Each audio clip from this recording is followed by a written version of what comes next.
Hello guys, welcome back to my channel సర్దాస్ kitchen. మన కిచెన్లో ఈరోజు నేను ఒక మంచి రెసిపీతో మీ ముందుకు వచ్చేసానండి. చూసారా, పూరి అండి, సాఫ్ట్ అయిన పూరి. అలాగే కర్రీ అండి, కర్రీ వచ్చేసి నేను ఆలు మసాలా కర్రీ చేశాను. ఇది కొంచెం హోటల్ స్టైల్ లాగా ఉంటుంది. చాలా చాలా ఎమ్మీగా, టేస్టీగా చాలా బాగుంటుంది. మీరు తప్పకుండా ట్రై చేయాల్సిన రెసిపీ అండి ఇది వచ్చేసి. ఈ కర్రీ మనకి పూరీలోకే కాకుండా మన చపాతీ, రోటీ, పరోటా ఇలాగా దేనిలోకైనా సూపర్ అంటే సూపర్ కాంబినేషన్ అండి.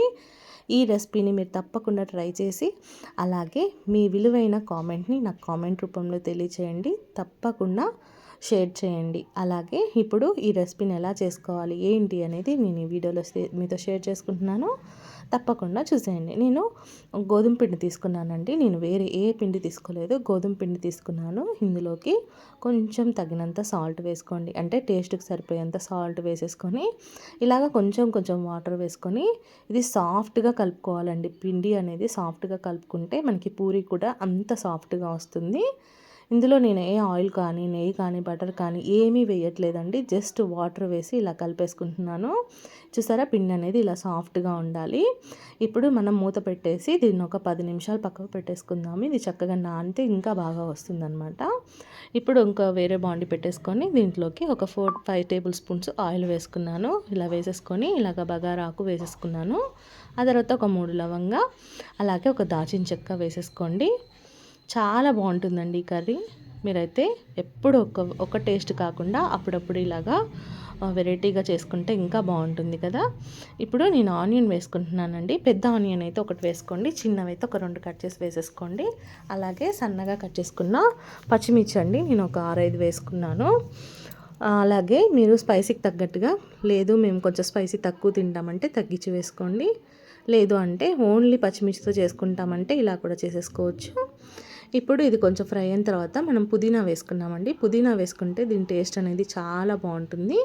కొంచెం వేసుకోండి. ఆ తర్వాత అల్లం పేస్ట్ అనేది ఒక స్పూన్ వేసుకున్నాను. ఒక 1/2 టేబుల్ స్పూన్ పసుపు వేసుకుంటున్నాను. ఇలా వేసేసి చక్కగా ఫ్రై అయిన తర్వాత ఇప్పుడు ఇందులో టమాటా ముక్కలు అండి, టమాటా ముక్కలు ఒక 3 వేసుకున్నాను నేను. ఇలాగ వేసేసుకొని కొంచెం మనం మూత పెట్టేసుకుంటే టమాటా అనేది చక్కగా మెత్తగా కుక్ అవుతుంది. ఇది కుక్ అయిన తర్వాత చక్కగా కుక్ అయిపోతుందండి మనకి. ఇలా టమాటా ఇలాగ మెత్తగా కొంచెం కుక్ అయిన తర్వాత ఇప్పుడు మనము ఇందులోకి వచ్చేసి ఆలు అండి, ఆలు కట్ చేసి పెట్టేసుకొని ఆల్రెడీ నేను వాటర్లో వేసేసుకున్నాను.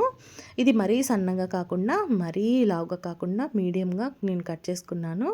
మరీ పెద్ద ముక్కలుగా కట్ చేసుకోకండి, అలాగని మరీ సన్నగా కట్ చేసుకోకుండా మీడియంగా కట్ చేసుకోండి. ఇలా వాటర్లో వేసుకుంటే మనకి ఆలు అనేది బ్లాక్ కాకుండా ఉంటుంది. ఇలా వేసేసుకోండి. ఇలా వేసేసుకొని మొత్తం కలిపేసుకొని మూత పెట్టేసుకుంటే మనకు ఒక 5 నిమిషాలు చక్కగా మగ్గుతుంది. ఈలోపు సాల్ట్ వేసేసుకుందాము. టేస్ట్కి తగినంత సాల్ట్ వేసుకోండి. మీరు క్వాంటిటీని బట్టి మీరు మీ టేస్ట్కి తగినంతగా సాల్ట్ వేసేసుకోండి. ఇలా సాల్ట్ వేసేసుకొని ఇప్పుడు ఒక మూత పెట్టేసుకుందాము. మనం మూత పెట్టేసుకొని ఒక 5-10 నిమిషాలు చక్కగా మగ్గించేసుకుందామండి. ఈ కర్రీని మనం ఇలాగా స్లో ఫ్లేమ్లో పెట్టేసి చక్కగా మగ్గించుకుంటూ చేసుకుందాము. కావాలి అంటే మీరు కుక్కర్లో కూడా వేసుకోవచ్చండి. అన్నీ వేసేసి చక్కగా కుక్కర్లో వేసేసుకొని ఒక 3 విజిల్స్ పెట్టేసుకుంటే చక్కగా కుక్ అయిపోతుంది. అలా కూడా చేసుకోవచ్చు. ఆ తర్వాత నేను ఇప్పుడు టేస్ట్కి తగినంత కారం వేసుకుంటున్నాను. మీ స్పైసీ తగ్గట్టుగా మీరు చూసి వేసుకోండి. ఎందుకంటే ఆల్రెడీ మనం పచ్చిమిర్చి కూడా వేసుకున్నాం కాబట్టి కారం కూడా చూసి వేసుకోండి. మేమైతే కొంచెం కారం ఎక్కువగానే తింటాం కాబట్టి నేను కారం కూడా ఎక్కువగానే వేసుకున్నాను. మళ్ళీ మూత పెట్టేసి కారం కూడా మనకి ఇలా కుక్ అవ్వాలన్నమాట. కొంచెం కారం అనేది మన కర్రీలో కొంచెం ఫ్రై అయిన తర్వాత ఇలా ముక్కలన్నీ ఇలా కలిపేసుకోండి. ఒకసారి మళ్ళీ కర్రీ అంతా ఇలా కలిపేసుకొని దీంట్లోకి కొంచెం మనం మసాలాని యాడ్ చేసుకుందాము. మసాలా అంటే పెద్దగా ఏమీ లేదు, చూపిస్తాను ఒకసారి చూడండి. ఒక చిన్న మిక్సీ గిన్నె తీసుకొని మీ దగ్గర పచ్చి కొబ్బరి ఉంటే పచ్చి కొబ్బరి వేసేసుకోండి. ఇలాగా పచ్చి కొబ్బరి ముక్కలు నేను ఒక చిన్న ముక్క కట్ చేసి వేసుకుంటున్నాను. ఆ తర్వాత ఇందులోకి జీడిపప్పు అండి, ఒక 10-12 వేసుకున్నాను నేను. ఇలాగా జీడిపప్పు ఇలా వేసేసుకొని కొంచెం వాటర్ వేసి మెత్తటి పేస్ట్లా చేసుకోండి. అంతే అండి, మనకి దీంతో చక్కటి గ్రేవీ వస్తుంది, థిక్గా వస్తుంది అనమాట. చూసారా, ఇలా పేస్ట్ చేసేసి వేసేసుకోండి. ఇలా వేసేసి ఇది కొంచెం ఫ్రై అవ్వనిద్దాము. ఇది ఒకసారి మళ్ళీ కలిపేసుకోండి. ఇలాగా మళ్ళీ ఒకసారి కలిపేసుకోండి. ఈజీ అండి, చాలా ఈజీగా చేసేసుకోవచ్చు. ఇంట్లోనే మనమే హెల్తీగా మన చేతులతో మనం చేసుకొని తింటే హ్యాపీగా అలాగే హెల్తీగా టేస్టీగా మనం 2 తినే దగ్గర ఇంకొక 4 తినొచ్చు అనమాట. అంత బాగుంటుంది, టేస్ట్ అనేది చాలా బాగుంటుంది. మనం బయటికి వెళ్తే ఆయిల్ అనేది మనకి ఎక్కువగా డీప్ ఫ్రై చేస్తూ ఉంటారు, అదే ఆయిల్లో మళ్ళీ మళ్ళీ వేస్తూ ఉంటారు కాబట్టి అంత హెల్త్కి మంచిది కాదు. అప్పుడప్పుడు చేయొచ్చు, కానీ ఎప్పుడు కూడా ఎక్కువగా అయితే బయట ఫుడ్ తినలేం కాబట్టి మన చేతులతో మనమే స్వయంగా ఇంట్లో ఇలా చేసుకుంటే ఫ్యామిలీ అంతా చక్కగా తినొచ్చు అనమాట. ఇప్పుడు నేను ఇందులో ఒక 2 గ్లాస్ వాటర్ వేసుకొని కుక్ చేసుకుంటున్నానండి. ఇది కొంచెం కుక్ అయిన తర్వాత ఇందులోకి వచ్చేసి మనం ధనియాల పొడి వేసుకుందామండి. 2 స్పూన్స్ ధనియాల పొడి వేసుకుంటున్నానండి నేను. 2 టేబుల్ స్పూను ధనియాల పొడి వేసుకున్నాను. అలాగే 1 టేబుల్ స్పూన్ వచ్చి గరం మసాలా వేసుకుంటున్నానండి. ఇంతేనండి, ఇంకా మనం ఇందులో ఏమీ యాడ్ చేయట్లేదు. కానీ ఇదైతే సూపర్ అండి, చాలా చాలా బాగుంటుంది. మనం ఎప్పుడు చేసుకునే ఆలు కుర్మాలాగా, ఆలు కర్రీలా కాకుండా ఇది కొంచెం వెరైటీగా ఉంటుంది. టేస్ట్ అనేది తింటుంటే తినాలనిపిస్తుంది, అంత బాగుంటుందండి. అలాగే మీరు ప్లెయిన్ బగారా రైస్ చేసుకున్నా కూడా కాంబినేషన్ అనేది చాలా బాగుంటుంది. చికెన్ అలా కాకుండా ఒకసారి ఇలా కూడా ట్రై చేయండి. ప్లెయిన్ బగారా రైస్లోకి కానీ వెజిటేబుల్ రైస్లోకి కానీ చాలా బాగుంటుంది కర్రీ. మనకి కొంచెం కుక్ అయిన తర్వాత చూపిస్తున్నాను. ఇదంతా మనకి చాలా చాలా థిక్గా వచ్చేసింది, చూసారా? ఇలాగా ఈ టైప్లో వస్తే మనకి సరిపోతుందండి. చూడటానికి కూడా ఎంత బాగుంది చూసారా కర్రీ, చాలా బాగుందండి. మనకి చక్కగా కుక్ అయిపోయాయి ముక్కలు కూడా. ఇప్పుడు ఫైనల్గా కొత్తిమీర వేసేసుకుంటున్నాము. కొత్తిమీర వేసేసుకొని ఇంకా నేను స్టవ్ ఆఫ్ చేసుకుంటున్నాను. మనకి ఇలా వస్తే సరిపోతుందండి, ఇలాగా గ్రేవీ వస్తే సరిపోతుంది. ఎందుకంటే మనకి చల్లారిన తర్వాత ఇది కొంచెం మనకి ఇంకా కొంచెం గట్టి పడుతుంది అనమాట. అందుకోసం అనేసి ఈ టైంలో బంద్ చేసుకుంటే సరిపోతుంది. మనం ఇప్పుడు స్టవ్ ఆఫ్ చేసేసుకుందాము.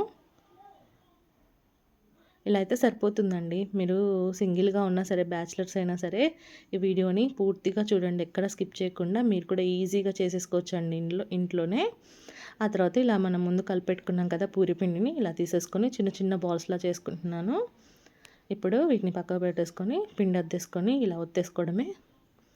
ఇది ఎలా ఉండాలంటే అండి, మనకి పూరి చక్కగా పొంగాలంటే మరీ పలసగా ఒత్తకుండా, మరీ మందంగా కాకుండా కొంచెం మందంగా ఉండేలాగా చూసుకోండి. ఇలా ఉంటే సరిపోతుంది, మన పూరి అనేది చక్కగా పొంగుతుందండి. పిండి కలపడం ఒకటి, రుద్దడం ఒకటి దీంట్లోనే ఉంటుందండి మనకి పూరి అనేది పొంగడంలో. చూసారా, పూరి అనేది చక్కగా పొంగిపోతుందన్నమాట. ఇలాగా చేసేసుకోండి సాఫ్ట్ అయిన పూరి. అలాగే మీరు కొంచెం క్రిస్పీగా ఇష్టపడే వాళ్ళైతే ఈ పూరీనే ఇంకాసేపు మనం ఫ్లేమ్ అనేది తగ్గించేసుకొని అటు ఇటుగా కాల్చేసుకుంటే ఇది మనకి క్రిస్పీగా ఉంటుంది. లేదు ఇలా సరిపోతుందంటే చూసారా పూరి అనేది ఎలా పొంగిందో, చక్కగా ఉందన్నమాట అండి. ఇలాగే నేను అన్నీ చేసేసుకున్నాను. చాలా చాలా మా ఇంట్లో అయితే అందరు ఇష్టంగా తిన్నారండి పూరీని, అలాగే కర్రీతో ఎంజాయ్ చేశారండి. చాలా బాగుంది. మా పిల్లలు అయితే ఆగట్లేదు, పెట్టు మమ్మీ అంటున్నారు. వాళ్ళకి తినిపిస్తున్నాను, నేను కూడా ఆగలేకపోతున్నానండి. తింటూనే ఉన్నానన్నమాట పూరి అయిపోయేంతవరకు. మనం ఎప్పుడు కూడా డైలీ పూరీస్ అంటే ఎక్కువగా ఇష్టపడము, ఎక్కువగా తినము. కాకపోతే ఇలాంటి టైంలో మనము ఇప్పుడు 2 తినే దగ్గర ఒక 4 తినేస్తామన్నమాట, అంత బాగుంటాయండి. ఆయిల్ ఫుడ్ కదా, అప్పుడప్పుడు మనము ఎక్కువగా కాకుండా అప్పుడప్పుడు తినొచ్చు అనమాట. చాలా బాగుందండి కర్రీతో అయితే, కాంబినేషన్ సూపర్ అండి. మీరు కూడా ట్రై చేయండి, రెసిపీని ట్రై చేసి మీకు ఎలా అనిపించిందో కూడా నాకు కామెంట్ చేయండి.